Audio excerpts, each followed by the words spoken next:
Hi folks, I'm back. I'm coming here to talk about something in the book 3 that I'm writing now. Book 2 should be out soon. In fact, I should get the proof copy tomorrow and we can see if it's okay or if I have to make changes. I hope I don't have to make changes because it'll set it back for at least a week. I prefer not to. I prefer not to do that if I can help it. So, but that's not the book I'm talking about. You'll see that book within, I don't know, a couple of weeks. It should be in all the retailers, and you'll be able to have a copy for yourself. But the book I'm currently writing, book 3 of the Clancy Mountain series, I had a format I was going to use for this book because someone said about a character in the first 2 books, you know, I'd really like to see him be more in the spotlight. And so I did. And I thought, well, what if I write, now this one takes place a good long time after that. So, what if,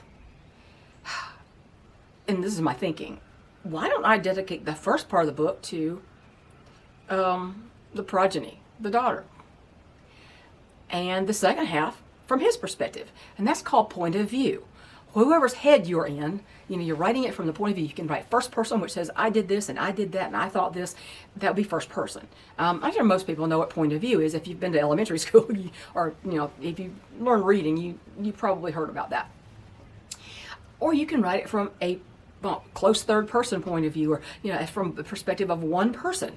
You're not first person, but you're telling about the person, but you're also in their head. And then there's, you know, you can have more than one point of view in a story, within the same chapter. However, it becomes very complicated sometimes if you do that. And you can, it's called head hopping. When you go from one point of view to the other, and sometimes you lose track of who you're talking about, or you know who you're talking about, but it's not as clear to the reader who you're talking about, who's saying what. And you have to make sure that they know who's saying what.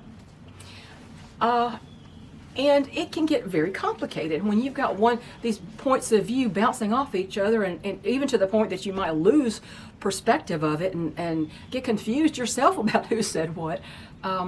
You know, that can become quite confusing for a reader, and that's kind of, when a reader gets that confused, they just kind of, you don't want to make them go back and reread it 5 times to figure it out. That kind of puts a little tail over the top over the book for them, and they can quit reading. They can DNF it, which means do not finish, and that's the last thing you want. You don't want them to just give up on it. So point of view is kind of a sticking point for some people, and let me tell you, you think, oh, it's easy to write one point of view. Not so much.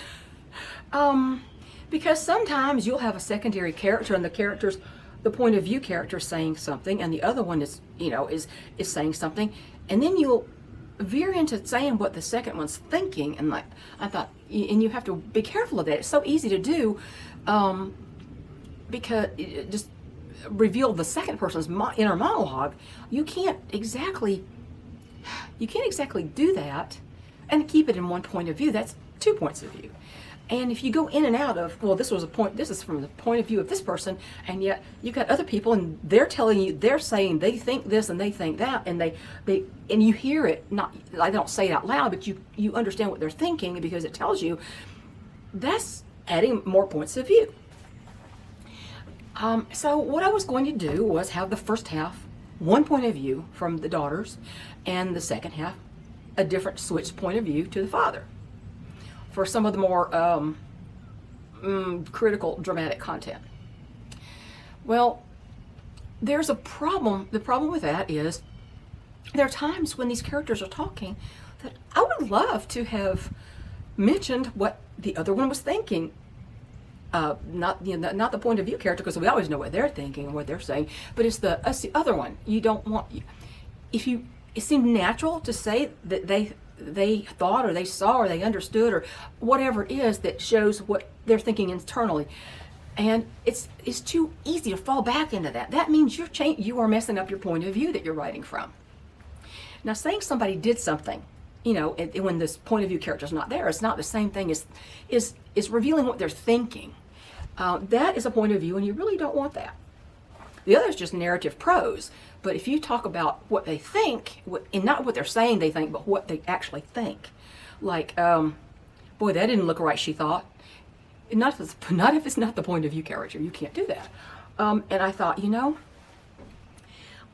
instead of doing this book half and half, or maybe not perfectly in half, but one half this person and the other half the other person, what I'm going to do is, when this daughter when it's her point of view, when her father's not around, when he's not in the same scene, everything's from her point of view.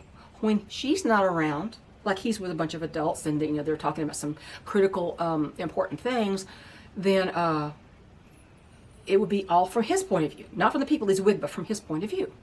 And when they have a scene together, if they're having an interaction, a conversation, whatever, then I think it should be 2 points of view in that scene.